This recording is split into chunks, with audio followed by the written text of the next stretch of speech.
दोस्तों, भारत अपनी समृद्ध ऐतिहासिक धरोहर, वास्तुकला और सांस्कृतिक विविधता के लिए दुनिया भर में जाना जाता है। लेकिन विश्व स्तर पर जब भारतीय इतिहास की बात की जाती है तो इतिहास के मध्यकाल वाले वास्तुकलाओं को बहुत अधिक प्रचारित किया जाता है, जिसमें ताजमहल, लाल किला इत्यादि संरचनाओं की बात अधिक की जाती है। इसके अलावा वैसे सामान्य लोग जो इतिहास के बारे में थोड़ा कम जानते हैं, वो भी भारतीय वास्तुकला के नाम पर केवल ताजमहल जैसे स्थानों का ही नाम जानते हैं, या ये कहे कि उन्हें बार बार इन स्थलों के बारे में अधिक से अधिक बताया गया हो। वही दूसरी तरफ भारतीय वास्तुकला का विकास तो ताजमहल बनने से बहुत पूर्व ही किया जा चुका था। यही नहीं, भारत में ताजमहल से पहले ही कई ऐसे मंदिरों का निर्माण किया जा चुका था जो कि वास्तुकला के आधार पर ताजमहल से कई गुना अच्छे और समृद्ध है, जिनके जैसा कोई अन्य संरचना ही नहीं, जो अपनी अद्भुत रचना से किसी को भी आश्चर्य से भर सकते हैं। यह बड़ा ही दुर्भाग्यपूर्ण है कि स्वतंत्रता के बाद जब भारतीय इतिहास पर गहन शोध हुआ तो उस समय भारत के प्राचीन इतिहास पर उतना ध्यान नहीं दिया गया था। यूँ कहे कि जानबूझकर उसे दबा दिया गया हो। लेकिन समय परिवर्तित हुआ और आज लोग अपने पुरानी इतिहास को खोज कर पढ़ रहे हैं और पूछ रहे हैं कि भाई हमारे इतिहास को सही रूप में क्यों नहीं बताया गया। तो चलिए दोस्तों, आज हम इन 5 प्राचीन हिंदू मंदिरों के बारे में जानेंगे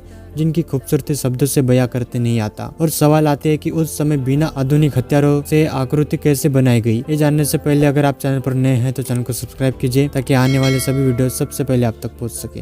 दोस्तों, मंदिरों की इस लिस्ट में सबसे पहला नाम बृहदेश्वर मंदिर का आता है। बृहदेश्वर मंदिर तमिलनाडु के तंजौर में स्थित एक प्राचीन मंदिर है, जिसका निर्माण चोल वंश के शासक राजराज चोल के द्वारा 1003 से 1010 ईस्वी सन के बीच में करवाया गया था। इसलिए उनके नाम पर इसे राजराजेश्वर मंदिर के नाम से भी जाना जाता है। यह अपने समय के महान मंदिरों में गिना जाता है और इसका निर्माण 13 लाख टन ग्रेफाइट पत्थरों द्वारा किया गया है। यह ध्यान देने वाली बात यह है कि उस समय इतनी बड़ी मात्रा में ग्रेफाइट कहां से लाया गया होगा। इसके अलावा मंदिर की वास्तुकला, पत्थरों पर उकरी गई प्रतिमाएं एवं भगवान शिव की दिखाई गई नृत्य प्रतिमाएं दुनिया भर के वास्तुशिल्प विशेषज्ञों को न केवल आकर्षित करती है बल्कि यह सोचने पर विवश भी करती है कि इसका निर्माण किस प्रकार किया गया होगा। बृहदेश्वर मंदिर को यूनेस्को ने विश्व धरोहर स्थल की सूची में भी सम्मिलित किया है। मंदिरों की लिस्ट में दूसरा नाम आता है कर्नाटक के होसलेश्वर मंदिर का। यह भारत के एक प्रमुख हिंदू मंदिर में से एक है और कर्नाटक के होलेबिंदु नामक स्थान पर स्थित है। इस मंदिर का निर्माण 12वीं शताब्दी के समय विष्णुवर्धन के शासन काल में किया गया था और इसके निर्माण में किसी भी प्रकार के गारे या सीमेंट का उपयोग नहीं किया गया है, बल्कि इंटरलॉकिंग तकनीक से इसे बनाया गया है। कर्नाटक में स्थित इस होसलेश्वर मंदिर को पूर्ण रूप से भगवान शिव को समर्पित किया गया है। इसके अलावा इस मंदिर के परिसर में 250 अलग अलग हिंदू देवी देवताओं के चित्रों को प्रदर्शित किया गया है। यही नहीं, वास्तुकला के जानकार इस मंदिर के खंभों की बनावट को देखकर कहते हैं कि इसे किसी मशीन से तैयार किया गया है। सूची में तीसरा नाम ओडिशा के पुरी जिले में स्थित कोणार्क सूर्य मंदिर का नाम आता है। सूर्य मंदिर का निर्माण 13वीं शताब्दी में गंगवंश के राजा प्रथम नारसिंह देव द्वारा करवाया गया था। इस मंदिर पे 229 फीट ऊंचा है और एक रथ के आकार में निर्मित है, जिसमें 12 जोड़ी पहिए है और रथ को 7 बलशाली घोड़े खींच रहे हैं। देखने पर ऐसा लगता है कि मानो इस रथ पर स्वयं सूर्य देव बैठे हैं। मंदिर में सूर्य के उगने से लेकर अस्त होने तक सभी चरणों को दर्शाया गया है। इसके अलावा यूनेस्को द्वारा इसे 1984 में विश्व धरोहर के रूप में सम्मिलित किया जा चुका है। हमारा चौथा मंदिर है 64 योगिनी मंदिर। मध्य प्रदेश के मुरैना जिले के मितावली गांव में स्थित है और एक शिलालेख के अनुसार इसका निर्माण 1323 ईस्वी सन में कच्छप राजा देवपाल द्वारा करवाया गया था। बताया जाता है कि अपने समय में यह मंदिर ज्योतिष और गणित की शिक्षा प्रदान करने का